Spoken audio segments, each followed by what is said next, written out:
This is radio station KATS, and yeah, it's not radio. KATS. This is the Kal Kat show. Kal Kat. I tried to do a double feature and it didn't work. It didn't work. So yeah, went to the like Sony Dolby AMC version of BumbleBee, the new Transformers movie. It would technically be Transformers 6. I think it's 6, yeah. Yeah. Let's see, the Transformers. There's the Revenge of the Fallen, Dark of the Moon, Age of Extinction, and then last night, yeah, this is 6.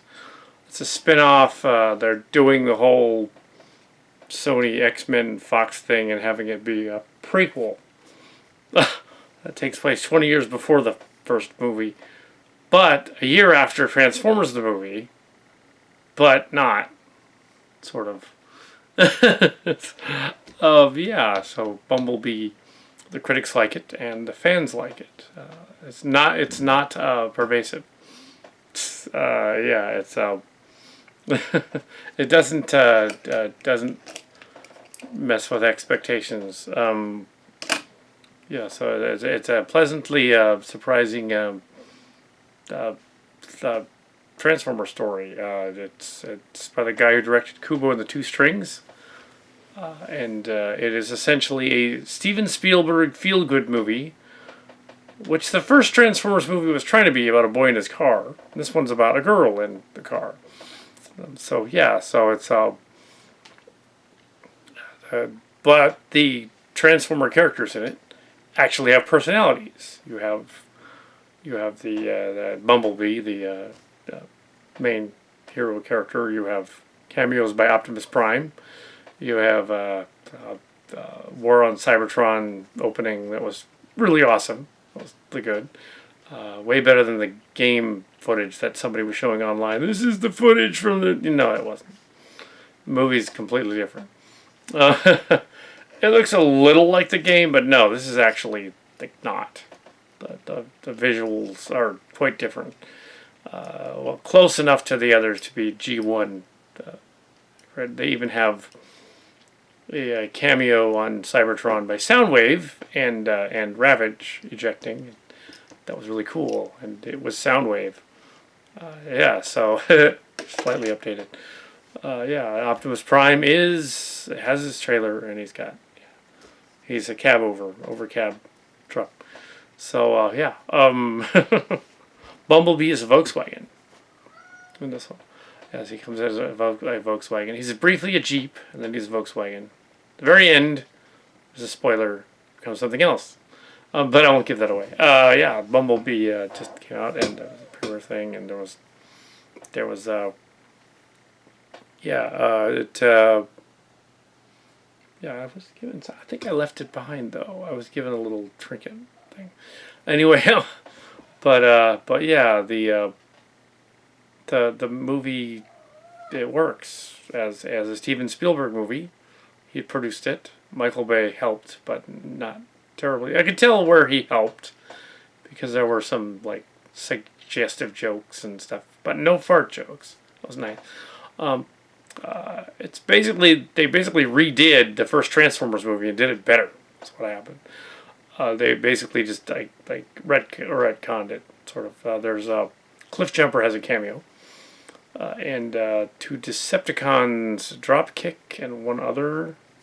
I didn't catch his name, but Dropkick was I think the lady one. Yeah, but the Decepticons were better colored in this one. They designed them differently enough that you were like, oh, that's Decepticon. I think the other one was Blitzwing, which is weird. Blitzwing and Dropkick, I think that's what they were. But yeah, Dropkick, of course, is a Transtech character, which is awesome that one of my characters is in this movie.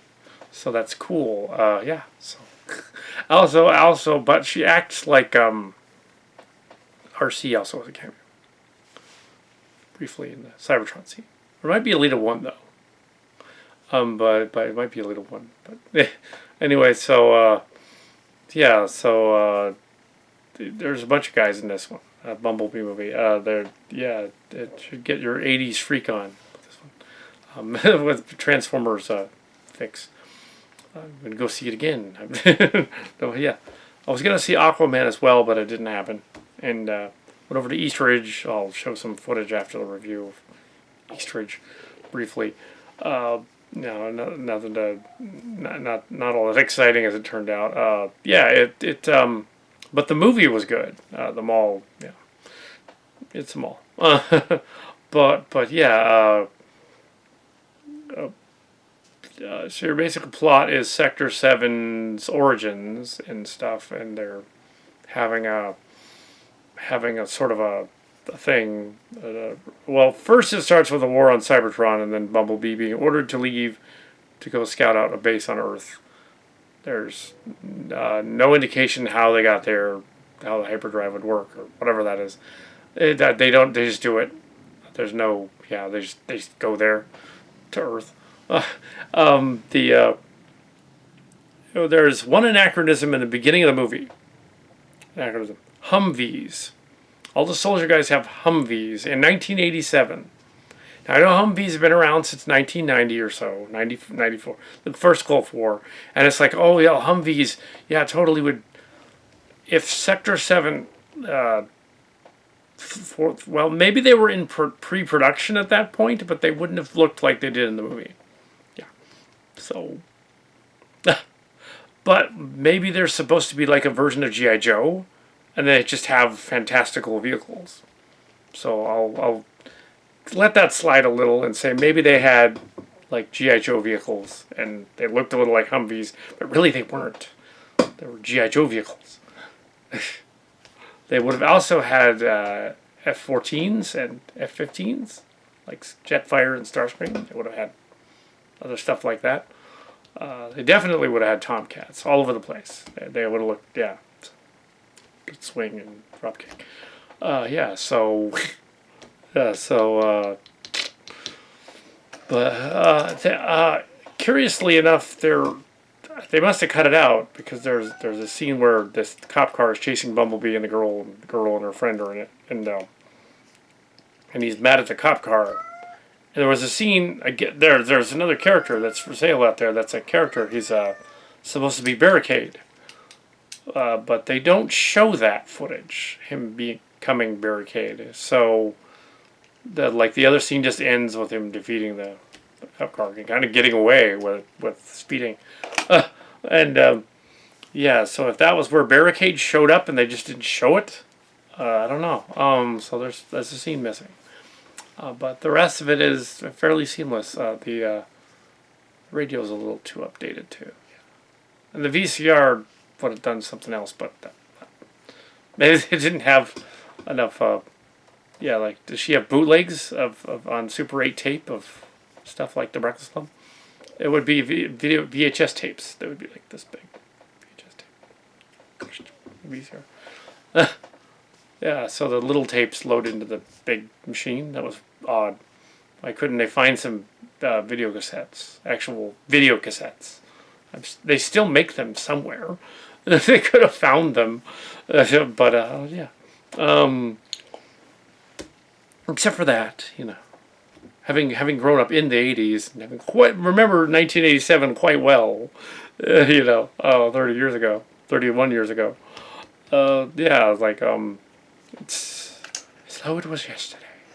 It was funny that it was a bunch of people my age watching the movie, no one younger. Aw, but yeah, it's like, so I don't know if this is going to make a lot of money, but it should because it's a really good movie, not just because it's a Transformers movie. It's actually what the ones 20 years ago should have been about. That one's from, yeah, that 2007 Michael Bay movie, 10 years ago, 11 years ago, should have been this. Set in the 80s, and it starts from here. No Shia LaBeouf going, no, no, no, no, no, no, no. But they did sort of have a comic relief in the I guess, Indian kid that was her friend. Yeah. She's not related to Spike and Sparkplug, although the Corvette looks similar to the one in the other one, and the Camaro also looks similar to the one in the other one. So did Yeah, I don't think they're related at all. I think they just sort of retconned it, like they did with X-Men First Class, when they just kind of said, well, this is a separate timeline, where things are happening similarly but not the same. So we can do Apocalypse, then we can do, whatever. Well, we can do Dark Phoenix again. We'll do that. But yeah, it wasn't Fox Film. They didn't direct it. But yeah, I don't know if I'll do a spoiler review later or not. But this was, Bumblebee. The movie, a spin-off. Not sure why they chose Bumblebee as the main, spin-off story. Some of the critics online liked it already. Some of the subscribers liked it already, as they saw pre-screenings. I saw it opening day. I was not paid by Paramount, but because they got my character in there, they have to, yeah. So I'm allowed to put up my fan films. Yeah. Okay, yeah, they're fine with that. Anyway, so Hasbro totally fine with it. As for Star Trek, well, that's a different story. Anyway, same Paramount. Yeah, but yeah, so the Bumblebee ones, yeah, it was fine. The human characters weren't nearly as obnoxious as they were in the Sheila Booth and the other one, the one with Mark Wahlberg. Yeah, which there was also that Mark Wahlberg one, Age of Extinction, had some of my stuff. So yeah, including, the Last Night also has Mark Scar's real name. Is the character of Cade Yeager. Yeah. Wow, they used his last name. They used it. So yeah. So cool. I'm assuming he's getting the royalties. I don't know who's getting the royalties. Anyways, nobody's getting royalties. But yeah, it was fun, a lot of fun movie. There was a scene. I think it's in the trailer. They gave it away. There's a scene where on the Bay Bridge and looking out, and you see Bumblebee next to this, drives up to this 18-wheeler truck with a cab over in the front, and it was all, yes, it's Optimus Prime, yes. You got the touch. They did have somebody put a version of the touch in there somewhere. So in this universe, are the Transformers cartoon, which had come out a year earlier, somehow in that continuity? Because that would be weird. It is funny when one of the bad guys was all like, they did call them Decepticons. Maybe we shouldn't listen to them. that was a good line. But yes, Transformers, Bumblebee. Yeah. Coming soon, Transformers Mush fan films. And Chimera, of course. Next year in 2019. Yes, more of those. Yeah, but that's completely separate. But yeah, Bumblebee Clang. If the movie makes money, they'll make more of these. Hasbro's not thinking it's going to make such much money. They keep doing other Cyberverse and other toy lines, and there's some Bumblebee figures. I'll have to get a Bumblebee, a studio figure, because that's the cool one. Because he's a bug again. He's a Volkswagen again. Yes, he should be a Volkswagen. He has to be. I'm not even German. I'm just being silly. Brown with an E. He's not German. It's Irish. Mark's cards, however, is Jaeger. That is German. Yeah. Wearing a yellow Bumblebee shirt. Well, it's not a Bumblebee shirt, but I'll have to get one. Yeah, sort of like how when they did that 80s. Yeah, it's going to be kind of like Captain Marvel, which is DC, Marvel, not DC. It's Marvel. Marvel. When that comes out, it's kind of going to be the same thing. It's like set in the 90s, and a lot of the 90s comic fans are going to be like, ooh, that's really cool, but I don't know if that's going to work as well. Just saying. Because, you're limiting your audience. But yeah, this is a fine Steven Spielberg movie with the Kobo director. I think they should have done that to begin with. They should have said Michael Bay can produce them, but we'll get other directors to actually direct the movie and the people and the figurines and stuff. because then they'll sound better. Oh, and they also included some other lovely Transformers bits. They actually shoot some humans at one point. I was like, wow, they actually went there. So like, yeah. It was this hick guy who looks like Trek Corps C'est La Vie and his wife are out there. And he's not, but it looks like him. And he's like walking around and he's like, yeah, they're all arguing about, he tried to sleep with, it was a Michael Bay scene. They're arguing about the character sleeping with his sister or something. And he didn't accomplish it. He wanted to go after the wife's sister and he couldn't. C'est La Vie wouldn't do that. But the story, it's like the character of the story does that. And he's playing like a Texas hick. And the Decepticon shows up. Like, she essentially does what happened in Transtech Part 1. The scene in which Dragstrip and Skywarp in the Transtech parody, one of them shoots a human to see whether he could. It's the same scene. Just done as a like super advanced. It's the same scene. Oh, it gets a bit squishy when you shoot them, doesn't it? Well, I said in mine that they fall apart when you shoot them, observe, but she says, oh, he got a bit squishy when I shot him. Similar, very close, like, yeah, they saw, this guy saw my, that's the only place where that happened. It might have happened in some of the other comic books, but no, they got it from the fan film. The Decepticons just,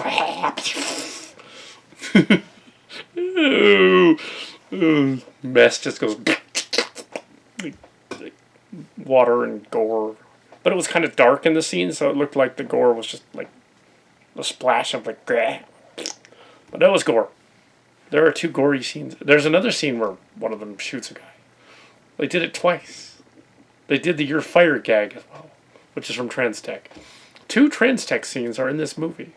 Actually, 3 Transtech scenes are in this movie. There's another scene where they cut to the alarm clock going, and then it's like, that's right at the opening scene of Transtech. This guy has seen my fan films, Mark Scarts, and he said, I'm going to put that in my movie. So cool. Yes. Except the clock was ticking down to the end of history in my version. The stakes were higher for Strawberg in my version. But yes, it's cool that they watch fan films and that they put them on screen. Where's some of that Michael Bay moolah? Yeah, when they want to do a Sunstreaker movie or something. Let me know. Maybe they'll set the next one in 1990 or so and have her come back. She's not related to Spike and Carly. She's just Charlie. They were thinking of Carly, though. Like the actual, like, Carly who fixes stuff. She was a grease monkey. They got that right in this movie. They didn't make her Michaela. They made her smoking hot. They made her, like, Carly. Charlie. They took the father guy out altogether and said, like, he was dead. And there was a stepfather. So it was like another guy. But yeah, so I guess there could be a weird connection. Maybe it's Witwicky is the brother. The little brother is going to grow up to be Sam Witwicky's father. But that doesn't work. So, no, it wouldn't work. No. Unless he had the kid at like 15 or something. That wouldn't work. No, they wouldn't do that. But no, I think it's just a different continuity caused by the Transformers multiverse. Do another one. I think they should do another one that's more Cybertron and Decepticons and follow some of that. Do that stuff. Cool. And they might, because they could. Peter Cullen's getting long in the tooth. But it is cool to have Soundwave back. And at one point, twice, actually, shows up. He's just all... He's on Cybertron, and he goes, Ravage, eject. I'm like, yes. The guy next to me took off. Freaking out. Thought I was freaking out. He did not stay for the whole movie. I guess he moved to a better seat. I wasn't making that much noise. I mean, come on. There were other people in there. It was awesome. Yeah. You got the touch. They did a few gratuitous shots of her butt and her chest, but not like Michael Bay did with this like long lingering slow mo. Not a lot of slow mos, which was good. Not a lot of slow mos. Not a lot of lens flares. You could actually tell what was going on when they fought each other. Apparently, this guy did fight choreography or got somebody to do the fight choreography correctly, which is also cool. So fighting actually works. You can tell what's going on when Bumblebee punches a guy or the Decepticon punches back. Partly because they made one of them red, one of them blue, and Bumblebee's yellow. And they like made them their primary colors look like colors. So just gray masses of blender parts. Yes, Dropkick is it. That they made Dropkick look like Transformers Prime Cliff Jumper. Just odd. But yeah, I would have made her look like a big Insecticon like former thing. She wasn't a Transformer series. And then the newer version, she's either Strika or somebody else of a tank kind of dude. And of course, in the Shadow Children, she is Night Racer. It's Night Racer, or at least that's her sister, Night Racer. And the Night Racer is from the Cheeto continuity. Yes, it's Russian. From the Cheeto continuity. But yes, in this one she's not. She's American. That's her sister, her robot sister. Clang. Psh. Transformers Bumblebee. Actually was a good idea. Go and see it. Yeah. So yes, that's part of Optimus Prime. Yeah, that's cool. They did it right. They did it right, and I filmed it around here, so. But yeah, tomorrow I will likely see Aquaman, and which I will see what travesty was done with that one, having one of we'll go help out of DC there a little bit as well. One of the people. Yeah, see if they did a good job. So well. Bumblebee's better. Anyway, so yeah, Bumblebee.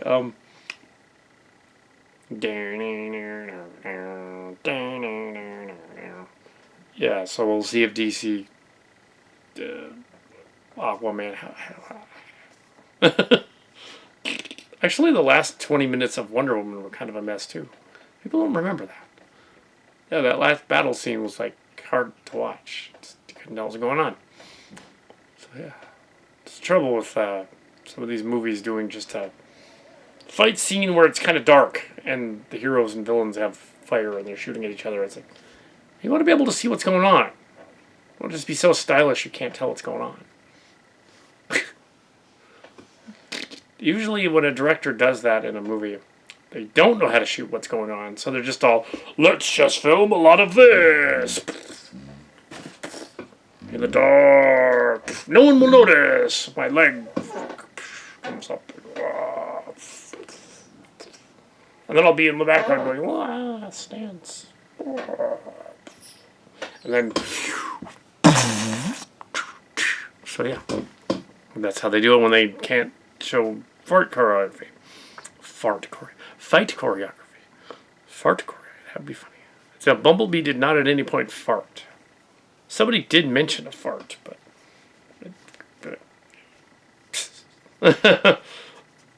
oh, that was in a trailer to another movie, though. That was in a trailer. Oh my gosh. Now, that was not in this movie, fortunately.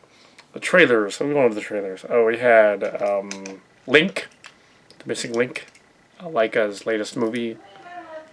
Laika. We got What Men Want. That's where the fart scene was. The whole point of What Women Want, from which was, I think, Bruce Willis, that part, was that not the glass ceiling. Oh, that glass ceiling too, but the idea that men and women's thoughts were so completely incompatible that if they had one that could read minds, they would have the ability to read the their thoughts and understand what they were saying, and hilarity would ensue. Well, in this version, it's a lady thinking what men think, and hilarity ensues.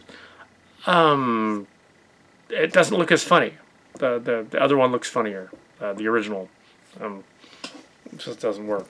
It looks like a Medea comedy, which is fine for a Medea comedy, I guess. Nothing against those, I guess. They're all right, I guess. They've done it in a shoestring budget. And also we have, but it doesn't look that good.